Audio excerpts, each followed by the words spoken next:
کیا ہمارے ایمان کے مطابق کوئی ایسا عمل موجود ہے جو فضل کو بڑھا سکتا ہے؟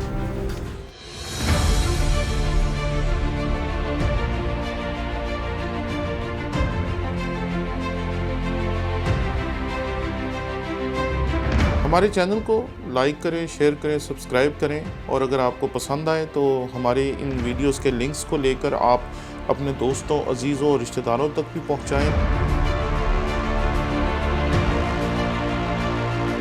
تاکہ ان لوگوں تک بھی خداوند کا کلام پہنچانے میں آپ ہمارے ساتھی ہو سکیں جو شاید ہمارے چینل کو ابھی نہیں دیکھتے یا مجھے نہیں جانتے، اور شاید انہوں نے آج تک ہمارے چینل کو دیکھا نہیں ہے، تاکہ وہ بھی ہمارے چینل کو لائک کریں، شیئر کریں، سبسکرائب کریں، تاکہ وہ بھی خداوند کے کلام کو سیکھنے کے اس سلسلے میں شریک ہو سکیں۔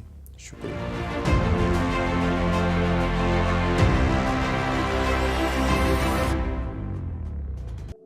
مسیح یسوع کے عظیم و جلیل نام میں آپ کی سلامتی ہو۔ میرا نام پادری پروفیسر ٹونی ولیم ہے۔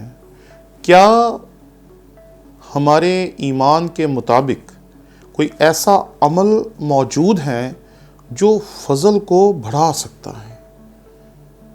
ایسے عمل کو علم الہیات کی زبان میں سورس آف گریس کہا جاتا ہے۔ ایسا عمل جو فضل کو بڑھانے کا باعث بنتا ہے، اور اس کے لیے دو چیزیں پیش کی جاتی ہیں۔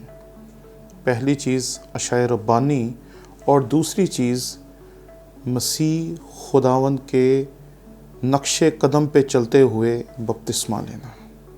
یہ دو چیزیں ہیں جو فضل کو بڑھانے کا سبب بن سکتی ہیں اور بنتی ہیں۔ یہ ہمارا روزمرہ زندگی کا تجربہ ہے کہ جب ہم پاک عشاء میں شامل ہوتے ہیں تو لگتا ہے کہ ہماری روحانیت میں اضافہ ہو رہا ہے۔ لیکن ان دونوں سیکرامنٹس کی وجہ سے کیوں فضل میں اضافہ ہوتا ہے، یا کیوں ہمیں اس سے برکت محسوس ہوتی ہے؟ اس کی وجہ کیا ہے؟ ان دونوں سیکرامنٹس کی وجہ ایک ہی ہے، اور وہ ہے مسیح یسوع کا مردوں میں داخل ہونا اور قبر میں سے جی اٹھنا۔ یہ دراصل وہ بات ہے جو دونوں سیکرامنٹس کے بیچ میں یکجا ہیں۔ جب ہم بپتسمہ لیتے ہیں تو ہم ایک طرح سے اس کے ساتھ مر جاتے ہیں، اور جب پانی سے باہر نکلتے تو اس کے ساتھ زندہ ہوتے ہیں۔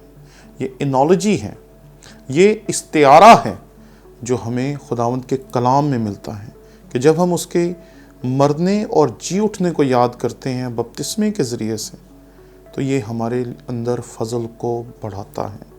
اور جب ہم اس کے گوشت اور خون کی قربانی میں شریک ہوتے ہیں تو یہ سیکرامنٹ ایک عجیب سی روحانیت، عجیب سی سنجیدگی ایمانداروں کے اندر پیدا کرتا ہے۔ بہت سارے چرچز میں ایسی جگہیں فراہم کی جاتی ہیں یا ایسے سٹولز فراہم کیے جاتے ہیں جس پہ آپ گھٹنوں کے بل ہو کے دعا کر سکتے ہیں۔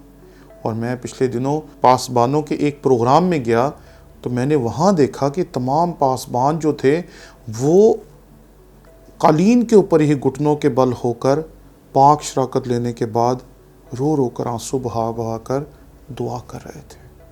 اس لیے جب آپ سنجیدگی کے ساتھ عشاء ربانی میں شریک ہوتے ہیں تو یہ آپ کے اندر روحانیت کو، اور کتاب مقدس کی زبان میں یا علم الہیات کی زبان میں اگر کہیں تو یہ فضل کو بڑھانے کا سبب بنتے ہیں۔ اس لیے اکثر یہ بات دیکھی گئی ہے کہ جب پاک شراکت کا وقت آتا ہے تو لوگ چرچ سے نکلنا شروع ہو جاتے ہیں اور وہ پاک شراکت میں شریک نہیں ہوتے۔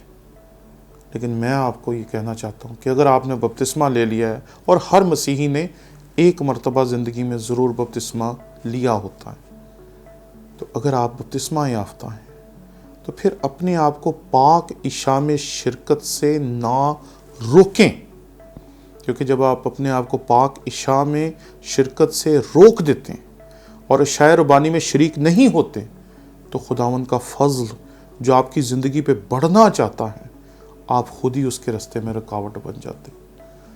اس لیے ضرور پاک شراکت میں شریک ہوں۔ آمین۔